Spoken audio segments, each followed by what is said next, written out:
Oi, gente, tudo bem com vocês? Estamos aqui mais uma sexta-feira, hoje para nós vermos como estudamos os Salmos. Queria pedir para você, logo de início, que você pegasse uma Bíblia sua, tá? Eu vou usar aqui a versão Almeida Revista Atualizada, porque nós vamos analisar alguns Salmos e aí é preciso que nós estejamos com a Bíblia aberta para poder estar estudando esses Salmos, beleza? Poesias, estudando os Salmos. Os salmos, eles são bem conhecidos, né, gente? Até porque os salmos, em geral, eles vêm naquelas bíblias azuis, que vem o Novo Testamento e os salmos. A gente também sabe elas muito pelas caixinhas de promessa, a gente tem alguns livros que vêm só os salmos pra gente. E são textos da Bíblia que a gente geralmente se identifica muito. Até pela linguagem mais fácil, a gente não fica vendo cunhos muito doutrinários assim nos salmos, então eles são bem mais fáceis da gente entender e acaba que por isso eles são muito conhecidos entre o povo de Deus e até mesmo os ímpios conhecem muitos salmos, né? Quem nunca perguntou pra alguém, tipo, o que você sabe da Bíblia? Ela virou e fala, o Senhor é meu pastor e nada me faltará.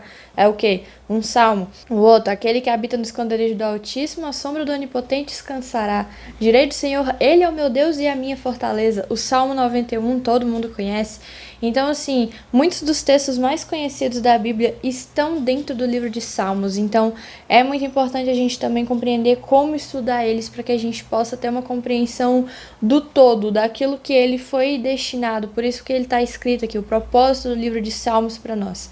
Beleza? Então, para começar a nossa pergunta, né? O que são salmos? Salmos é uma coleção de orações e hinos hebraicos inspirados, ou seja, orações tanto coletivas do povo de Israel em geral, quanto de pessoas específicas, como a gente de cara já lembra Davi, e de hinos, louvores a Deus, e tudo isso, uma coletânea mesmo que eles fizeram. E aí, por isso que é chamado coletânea, por quê? Porque é dividido em 5 livros o livro de Salmos. Não sei se você já teve uma Bíblia dessa, que vem escrito assim, livro 1, Salmo 1, tarará, e depois, de repente aparece lá de novo, livro 2.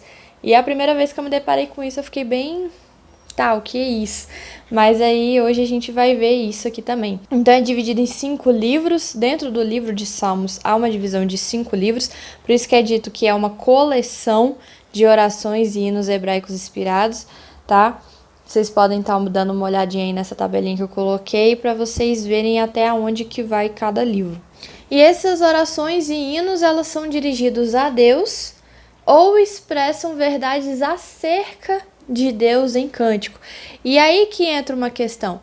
Porque como que essas palavras que são a Deus ou acerca de Deus podem funcionar como palavra de Deus para nós? É isso que a gente vai buscar compreender aqui hoje. Então, a primeira coisa que a gente precisa entender, o propósito dos Salmos.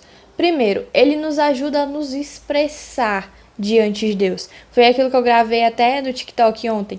Se você tá feliz, se você tá triste, se você tá preocupado, se você tá aflito, se você tá irado, todos esses sentimentos são expressos nos Salmos. Então, quando você pega a palavra de Deus para se dirigir a Deus, você que vai conseguir se expressar de uma forma muito mais completa, muito mais coesa, do que tentar com as nossas próprias palavras, porque às vezes a gente sente algumas coisas e a gente nem sabe como expressar isso, e a Bíblia nos ajuda nisso também, de se você tá tendo alguma dificuldade, aproveita os salmos para que você se expresse, seja qual sentimento que você estiver tendo, você pode ter certeza que vai ter dentro dos salmos algo para te ajudar a se expressar com relação a isso. E em segundo, para considerarmos os seus caminhos, como eu falei, os salmos eles são hinos de louvor e algumas orações a Deus, ou acerca de Deus, ou sobre Deus.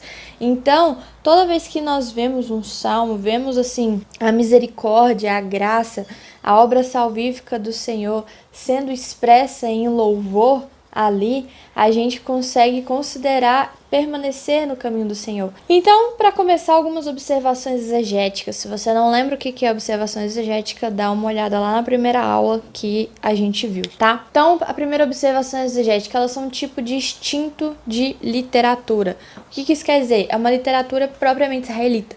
Ou seja, a gente não tem escrituras de salmos brasileiros. O Brasil não escreve salmos. A gente tem poemas, a gente tem prosas e tudo mais, mas esse estilo literário de salmos, ele é propriamente israelita. Então isso já complica um pouco o nosso estudo na hora que a gente vai sentar para realmente fazer ali a exegese e a hermenêutica desse tipo de literatura, porque ela não é familiarizada pra gente. Então, para que a gente possa fazer esses estudos, a gente precisa entender, primeiro, a natureza dos salmos, tipo, o que eles são, como que cada tipo de salmo se expressa. A gente vai ver, eles têm vários tipos. Então, qual a natureza daquele salmo que a gente está estudando? E os seus vários tipos. E dentro disso, formas e funções.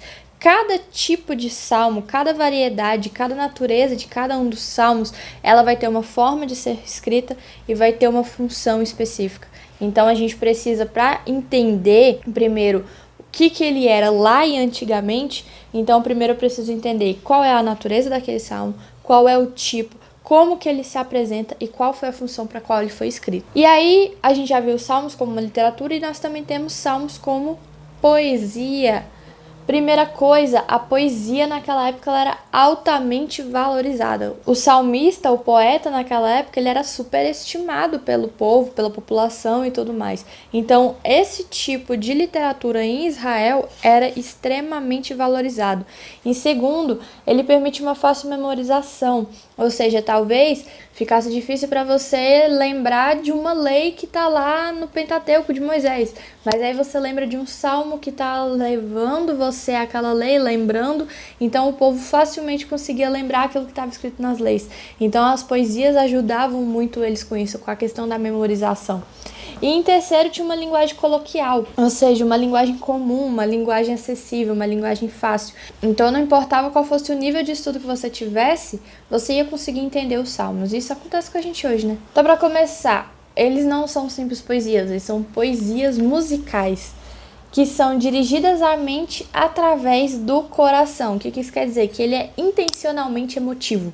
Ele quer realmente tocar as suas emoções, quer tocar os seus sentimentos, quer que você se envolva emocionalmente com aquilo que você está lendo. E às vezes ele tem alguns significados não especiais. Calma, que eu vou explicar o que é isso. A gente vai precisar entender o que são os tipos de paralelismo que acontece nos poemas hebraicos, tá?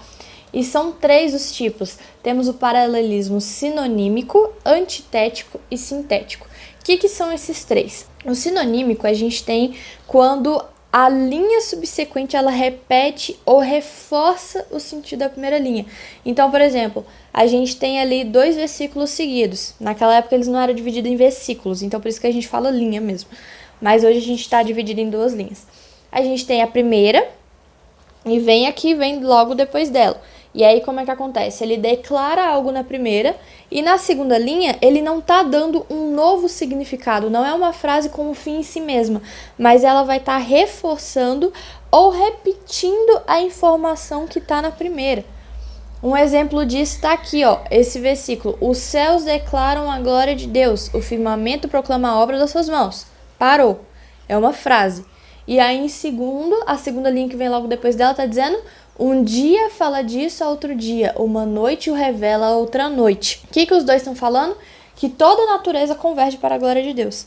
Mas aí, ao invés de ele escrever isso, que fica sem graça, ele põe em forma de poema que toque o seu coração para você entender de que toda a natureza se converge para a glória de Deus. E aí ele fala isso e reforça isso na segunda. Esse aqui é o Salmo 19, tá? Nele eu consegui pegar os 3 tipos de paralelismo.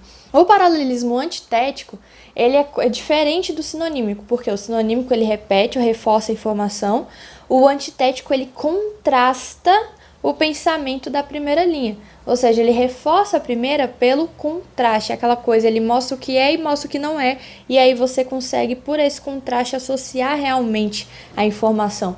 E aí ele fala, né? Sem discursos e nem palavras, não se ouve a sua voz. E aí a linha seguinte: mas a sua voz ressoa por toda a terra e as suas palavras até os confins do mundo. Ou seja, se a gente for parar para pensar, não tem discurso, não tem palavras e não se ouve a sua voz, mas a sua voz ressoa sobre a terra. Parece até contraditório, né? Mas não, é contrastante, ou seja, ele está mostrando: os céus e a terra declaram a glória de Deus, toda a natureza converge para a glória do Senhor. E elas não falam, mas há uma mensagem que está sendo transmitida. Então, continua corroborando com os 2 primeiros versículos que a gente vê, Mas, em compensação, esses dois, quando colocados juntos, a gente vê que eles estão contrastantes, já é o tipo de paralelismo antitético. E o terceiro é o paralelismo sintético, que é o quê? A linha subsequente, ela acrescenta informações. Então, voltando, o sinonímico repete ou reforça a questão da primeira linha. O antitético, ele contrasta a primeira linha. E o sintético, ele acrescenta informações, ele agrega entendimento, agrega os pensamentos. Então a gente vê, nos céus, ele armou uma tenda para o sol, que é como um noivo que sai de seu aposento e se lança em sua carreira com a alegria de um herói. Aí vem a segunda linha. Sai de uma extremidade dos céus e faz seu trajeto até a outra. Nada escapa ao seu calor. Então ele está dizendo o quê? Que o céu é a morada de Deus. A natureza, tudo aquilo que a gente não consegue ver nem entender lá no céu, é a morada do Senhor. E aí ele vem e acrescenta essa informação de que de uma extremidade à outra de toda a criação, nada escapa do calor de Deus. Então a gente consegue ver essa adição de informação à primeira parte que a gente teve, de que tudo converge para Deus e de que tudo é a morada do Senhor. Tranquilo essa parte? Então a gente já consegue ver aqui como que intencionalmente os salmistas eles faziam com que a gente compreendesse essas informações, lembrasse dessas informações e deixasse elas bem reforçadas no nosso coração.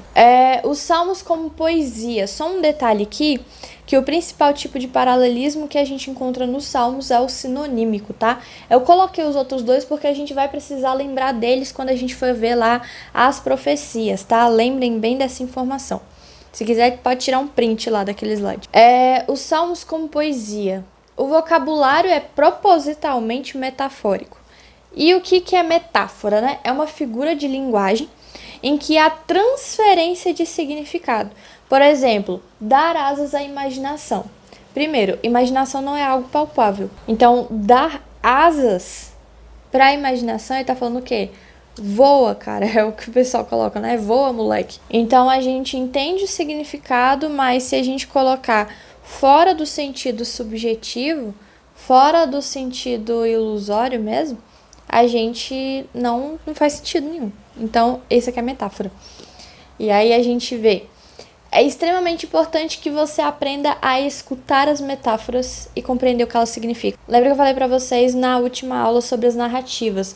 Em geral, o Antigo Testamento e o Novo Testamento, eles foram escritos para serem ouvidos e não lidos. Hoje é porque a gente já está com muito acesso à informação e a gente tem acesso à leitura, a gente sabe ler, a gente aprende, e aí a gente tem acesso para ler a Bíblia. Mas naquela época não era assim. Naquela época tinha alguns poucos que sabiam ler e esses poucos transmitiam essas mensagens ao restante do povo.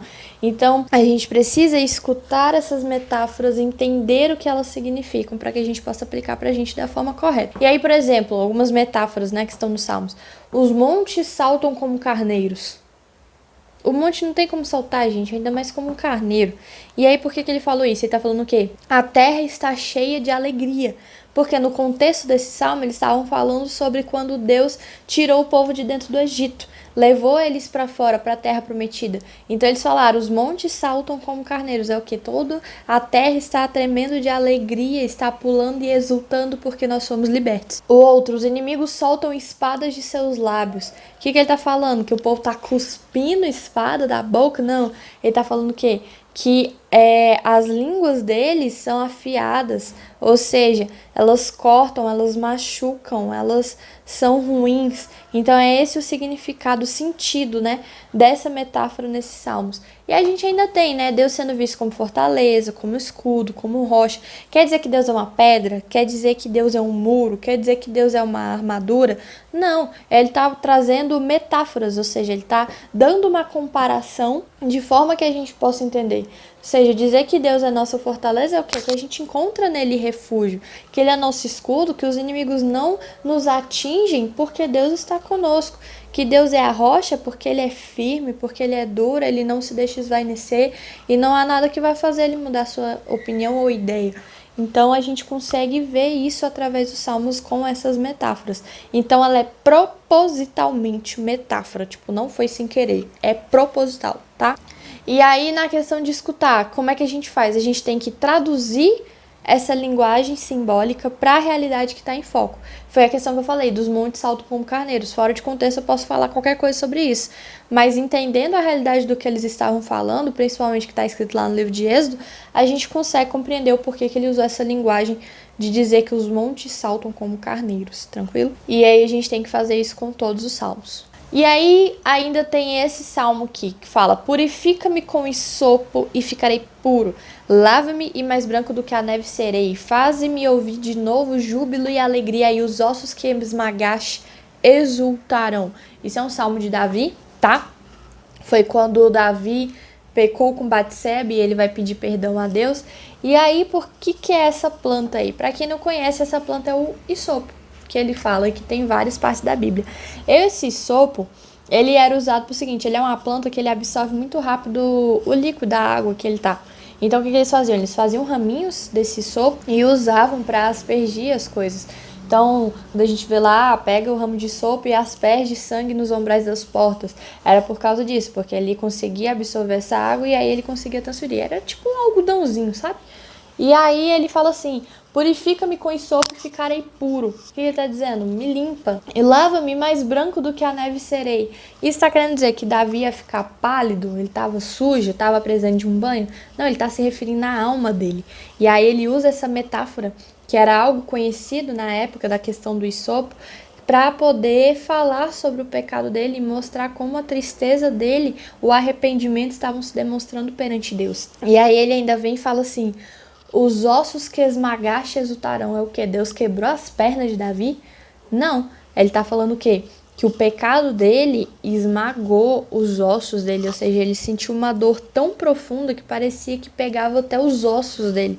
Então, ele falava: faz-me ouvir de novo júbilo e alegria, tipo, traz de volta alegria e júbilo sobre a minha alma, porque a minha alma está triste, a minha alma está contrita e eu preciso que o Senhor me limpe para que eu possa estar de novo diante da tua presença. Salmos como literatura. Os salmos, eles são uma forma de literatura com características literárias distintas. Lembrando que essa literatura ela era específica hebraica, então o que a gente lembra?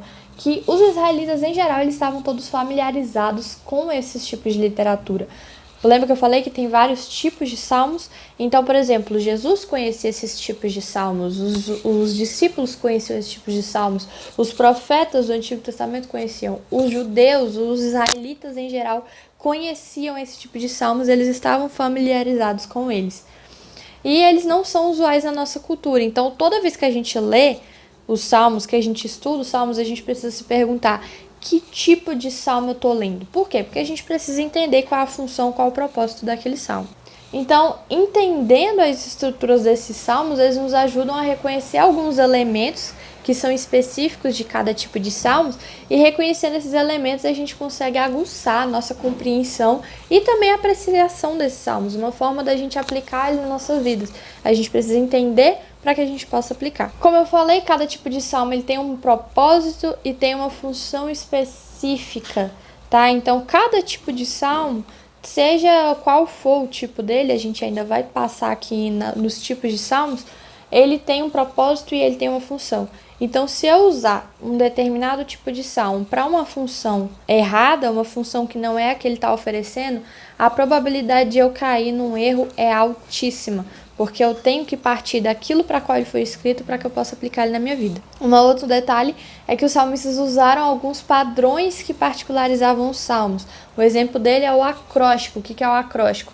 Cada frase começar com uma letra só ou com uma letra diferente do alfabeto. O Salmo 119, a cada 8 versos, ele muda a letra. Então ele pegou todo o alfabeto hebraico e aí a cada 8 versos ele ia seguindo as letras do alfabeto hebraico. Então isso é o acróstico, é um padrão de escrita que o salmista usou especificamente para este salmo. O livro de Lamentações ele também é assim. Eu só não vou saber a cada quantos versos, mas os capítulos todos estão ordenados segundo o alfabeto hebraico certinho. Cada salmo ele também tem a sua própria totalidade como unidade literária. O que isso quer dizer? Com relação a um colar de pérolas, como assim? Cada pérola ela é única, realmente. Como cada versículo é único pra gente. Mas eu não posso ver esse versículo isolado. Ele precisa estar dentro do conjunto do colar de pérolas para que ele possa ter a beleza e a função dele realmente feita, certa, né? Então eu não posso simplesmente olhar para um salmo, pegar um versículo específico e esquecer todo o restante do salmo. Com isso eu vou estar comprometendo a verdadeira função, propósito e significado daquele salmo, daquele versículo que eu tô lendo. Então, quando você lê um determinado salmo, a gente tem que aprender a seguir o seu fluxo e equilíbrio. Por quê? Porque todas as ideias dentro dos salmos, elas têm início, meio e fim. Elas são apresentadas, são desenvolvidas e são tragas à conclusão. Então, se eu não compreender esse fluxo dentro do salmo, eu não compreendo o que ele está querendo me dizer. E outra questão, a questão do equilíbrio. Pode ver que todos os salmos em que mostram uma determinada aflição de quem está escrevendo, ele é equilibrado, ele não só reclama, ele também agradece, ele também pede. E ele mostra a petição ao Senhor. Então os salmos são equilibrados e eles têm um fluxo. E quando a gente entende esse fluxo, lembrando qual é o propósito dos salmos, nos expressarmos diante de Deus. Às vezes a gente está em desequilíbrio emocional, ou em desequilíbrio do que a gente está pensando, a gente não tem controle sobre o que a gente está pensando, está sentindo. E aí quando a gente compreende esses equilíbrios dentro dos salmos, a gente também se coloca em equilíbrio para falar com Deus. E aí a gente consegue expressar realmente o que está acontecendo. Então cada versículo individual está inserido dentro de um contexto do salmo, pela qual possam ser interpretados. Como que os salmos eram usados então no Israel antigo? Primeira coisa, eles eram cânticos funcionais para uso no culto, ou seja, eles tinham uma função para o culto a Deus. Então, eles tinham principalmente a função crucial de estabelecer conexão entre o adorador e Deus, o adorador ele tinha que ter essa conexão com Deus na hora do culto. E davam esse auxílio na adoração, foi a questão que eu falei, de trazer equilíbrio, de trazer iluminação à pessoa que está querendo adorar o Senhor e não está sabendo como fazer. E esses salmos, eles podem ser tanto individuais como coletivos. Os salmos, eles também são aplicáveis a todas as eras, seja qual for a era, ele pode ser aplicado. A gente vê isso principalmente lá na carta de Efésios, que Paulo fala assim: deixem-se encher pelo Espírito, falando entre si com salmos, hinos e cânticos espirituais, cantando e louvando de coração ao Senhor, dando graças constantemente a Deus Pai por todas as coisas, em nome do nosso Senhor Jesus Cristo. Então, até Paulo, depois já ali instruindo a igreja de Efésios, ele dá essa instrução. Usem também os salmos. E o legal é porque ele também abre abertura para hinos e cânticos espirituais. Então, a gente não está errado na igreja de não cantar só os salmos. E aí, depois que os israelitas voltaram do exílio, os salmos viraram uma coletânea, ou seja, eles juntaram todos aqueles salmos que haviam sido escritos e juntaram eles nos livros. Provavelmente eram livros bem menores, tem alguns estudiosos que falam isso, e que depois virou os 5 livros que a gente está habituado hoje, que eu mostrei lá no início dessa aula aqui. Então, foi colocado o Salmo 1 e 2 como introdutórios e o Salmo 150 como conclusão. Então, esse formato que a gente vê, a ordem que tá de cada um dos salmos, eles já estão assim há mais ou menos 450 a 400 antes de Cristo, já organizados assim pela galera que voltou lá do exílio. E aí, como é que os escritores ficaram divididos, né, dentre os salmos? Davi escreveu 73 salmos, por isso que a gente, os mais conhecidos salmos são os de Davi. Moisés escreveu o Salmo 90, Salomão escreveu o Salmo 72 e o 127, e tem os filhos de Asaf e de Corá que escreveram vários, fora alguns salmos que são de escritores desconhecidos. Por que eu botei aqui entre aspas, né, filhos de Asaf e de Corá? Porque eles não eram diretamente filhos de Asaf e de Corá, mas eram da descendência deles, e aí eles eram identificados assim. Agora sim, os tipos de salmos. O primeiro tipo é os Salmos de Lamentações. A gente vai começar com ele porque ele é o maior grupo de salmos. Mais de 60 salmos são de lamentações. E essas lamentações podem ser individuais, quando elas expressam ou nos pressupõem uma profunda confiança em Deus. E elas nos ajudam a expressar diante do Senhor as nossas lutas, os nossos sofrimentos, as nossas decepções, tudo aquilo da qual a gente se lamenta no nosso coração, a gente consegue usar esse salmo de lamentações para expressar diante do Senhor.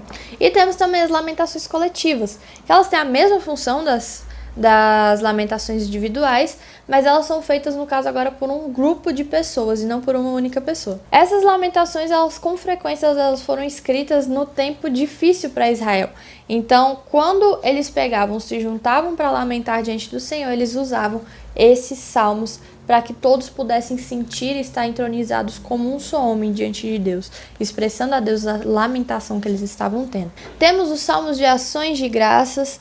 Eles expressavam alegria diante do Senhor, com um sentimento de gratidão. Então, nos salmos de ações de graças, a gente louva o Senhor por aquilo que Ele faz, tá? E aí, por exemplo, por tanto uma proteção, um exemplo de fidelidade, um benefício que o Senhor tenha dado, esses salmos de ações de graças são usados nessas situações. Então, nós temos 6 salmos de ações de graça que são comunitários e 10 que são individuais, totalizando aí 16 salmos de ações de graça. Hinos de louvor. Enquanto os salmos de ações de graça, eles são para louvar o Senhor pelo que Ele faz, os salmos de hinos de louvor são para louvar o Senhor por aquilo que Ele é. Ou seja, sua grandeza, sua bondade com a terra, com o povo, são os salmos hinos de louvor. Então a gente tem Deus como criador do universo, por exemplo, isso é visto lá em 4 salmos. Como protetor e benfeitor de Israel, nós temos aí em 5 salmos. Então, nós temos várias características de Deus sendo expressas ali nos salmos. E isso é legal também porque a gente vê que a gente pode conhecer quem é Deus através dos salmos. A gente vendo como que os salmistas expressaram quem Deus é, nos ajuda a compreender isso também. Então, serve também com esse propósito, de nos apresentar características de Deus. Salmos da história da salvação, eles são aqueles que vão revisar a história das obras salvíficas de Deus. Então, por exemplo, aqueles salmos que dá aquele resuminho todinho de como que o povo ficou no Egito, como eles saíram do Egito, como é que eles passaram pelo deserto, como que eles chegaram na terra. Esses resumos todinho estão mostrando as obras salvíficas de Deus para com Israel. Então, esses salmos, eles são específicos para contar sobre a história da salvação. E é legal porque a gente pode usar isso, nós também fomos salvos. Então, quando a gente pega esses salmos de salvação, sobre a história da salvação, a gente consegue aplicar também para nós e aprender muito com eles. E aí nós temos esses salmos, né, são 5 salmos, 78, 105, 106, 105, 116, são salmos da história da salvação. Salmos de celebração e de afirmação. Tem vários tipos de salmos dentro dessa categoria.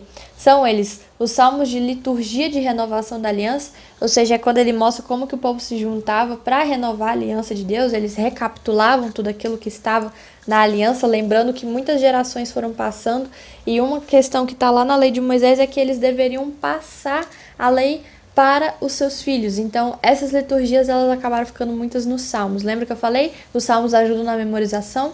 Então, esses tipos de salmos, eles têm essa função, esse propósito. Temos os salmos davídicos da aliança. Lembrando, eles não são necessariamente salmos escritos por Davi. São salmos davídicos. O que isso quer dizer? Eles louvam a importância da escolha de Deus sobre a linhagem de Davi. Lembrando que o próprio Jesus veio da linhagem de Davi.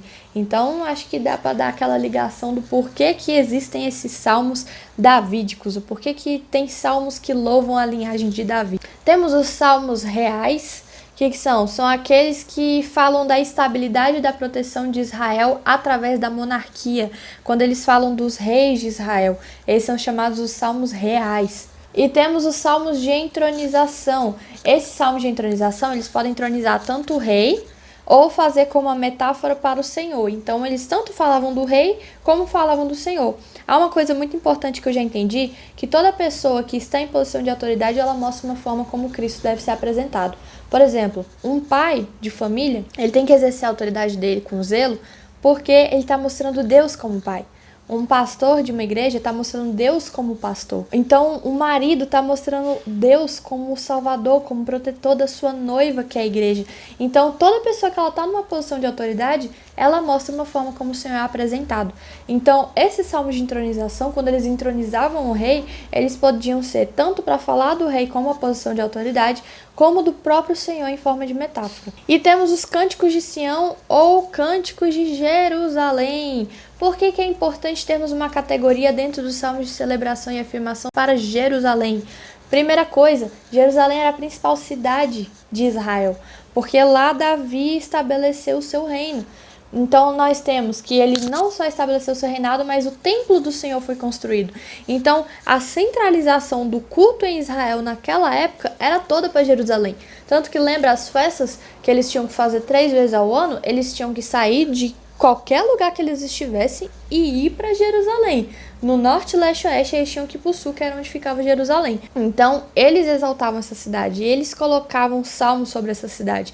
E a gente pode ficar assim, tá, Jerusalém tá lá em Israel. Como que se aplica hoje pra gente?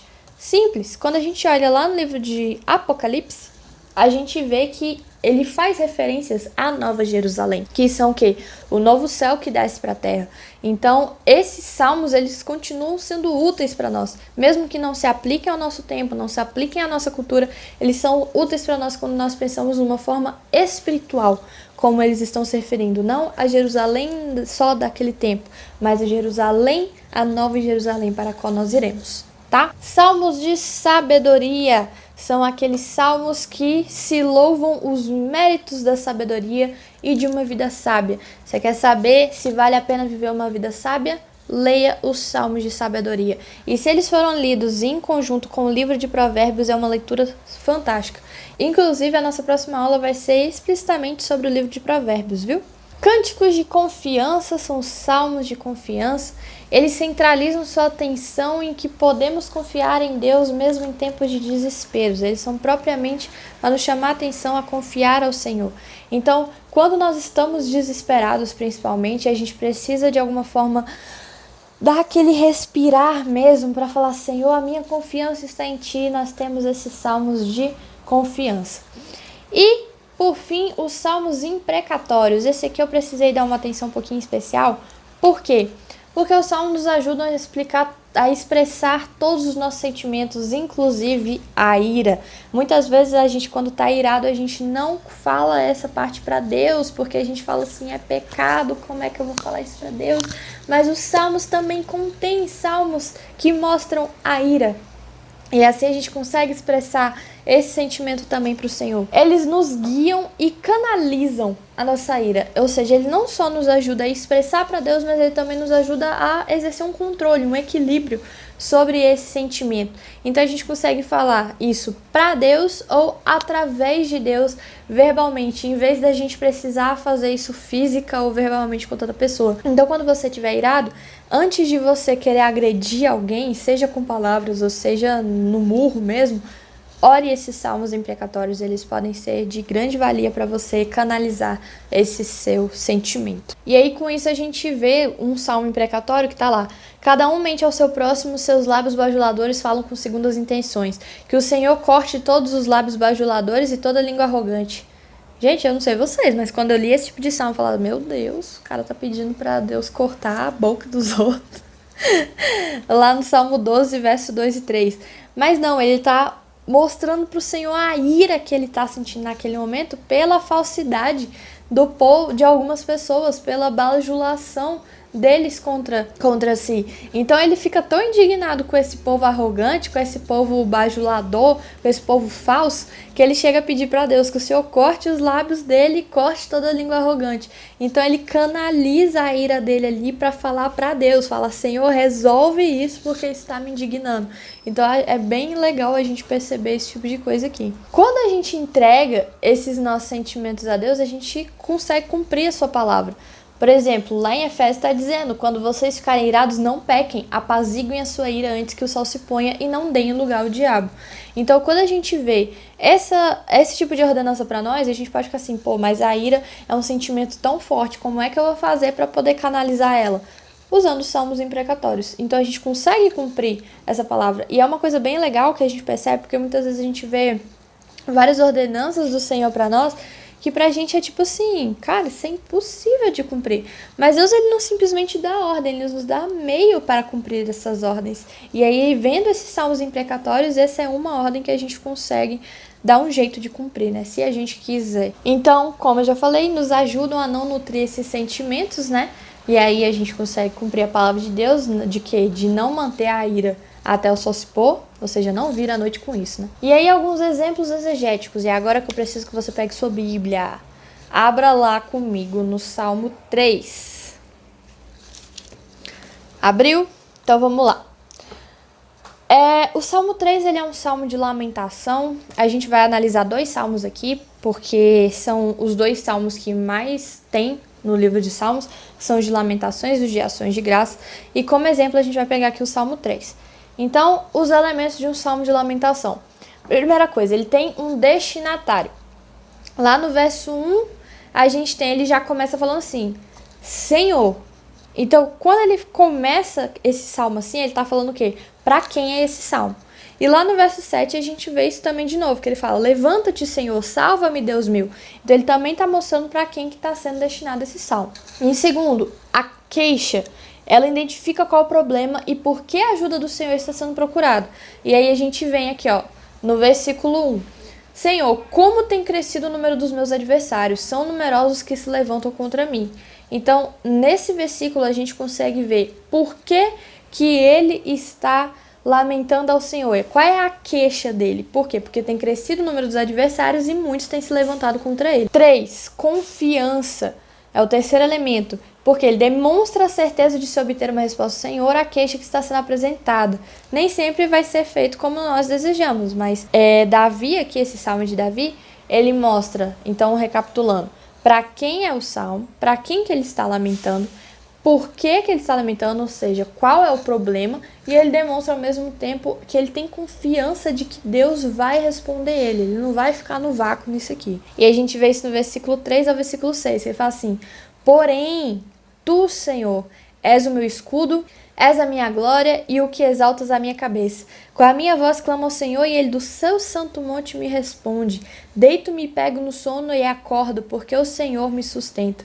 Não tenho medo de milhares do povo que tomam posição contra mim de todos os lados. Ou seja, ele apesar de apresentar uma queixa, ele tem certeza de que o Senhor vai responder a ele. Quarto elemento, libertação. Ele clama a Deus por libertação na situação da queixa. Então lá no verso 7a, levanta-te, Senhor, salva-me, meu Deus. Então ele está clamando ao Senhor, tipo, Deus, você está vendo que eles estão me cercando, eu tenho certeza de que o Senhor vai me livrar, mas por favor, Deus, me liberta, me salva, me tira dessa situação, porque eu não estou aguentando mais. E lembrando, esses 2 tópicos, tanto de confiança quanto de libertação, nem sempre eles vão estar nessa ordem. Às vezes pode aparecer a libertação primeiro, depois a confiança, ou vice-versa. Não vão estar sempre nessa ordem. Mas é importante a gente ver o equilíbrio de Davi aqui, por exemplo, nesse salmo de libertação, de que ele não somente mostra para Deus qual é o problema, e ele tem, apesar de ter certeza de que Deus vai salvar, mesmo se ele ainda clama. Porque nós somos seres humanos, a nossa carne ela grita, ela chora, ela geme, principalmente quando a gente está passando por um problema. E aí a gente vê que há um equilíbrio nisso, de Davi estar clamando a Deus e saber que Deus vai dar a resposta. O quinto elemento, segurança, é a certeza de que Deus trará libertação. Ou seja, é um paralelo com o item 3, de confiança. Sim, por um lado, no elemento de confiança, ele mostra a certeza de que Deus vai responder. No quinto, ele dá a certeza de que Deus vai responder o clamor dele por libertação, que está lá no item 4. A gente vê isso lá no verso 7, no versículo... a gente vê lá no verso 7, que ele fala assim, pois feres nos queixos a todos os meus inimigos e aos ímpios quebra os dentes. Poderia ser até uma parte de um salmo imprecatório isso aqui também, né? E aí a gente vê o quê? Que Davi tinha certeza de que Deus ia tirar ele dessa situação. Então a gente vê assim uma harmonia, né, entre tudo que está sendo dito nesse salmo. E sexto e último elemento do salmo de libertação, louvor. O salmista oferece louvor dando graças a Deus e honrando-o pelas bênçãos do passado, presente e ou futuro. E a gente vê isso lá no verso 8.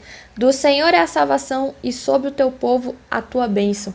Então a gente consegue ver de que ele louva a Deus apesar de todas as situações. Ele demonstra confiança no Senhor independente de qual for a situação. Então esses tipos de salmos de lamentação nos ajudam a expressar ao Senhor as nossas dificuldades, os nossos temores e com relação a qualquer tipo de situação. E aí, Salmo 138, abre comigo lá no Salmo 138. Salmo de ações de graça, é o segundo tipo de salmo que mais tem na Bíblia. Então vamos lá? Os elementos dos salmos de ações de graça.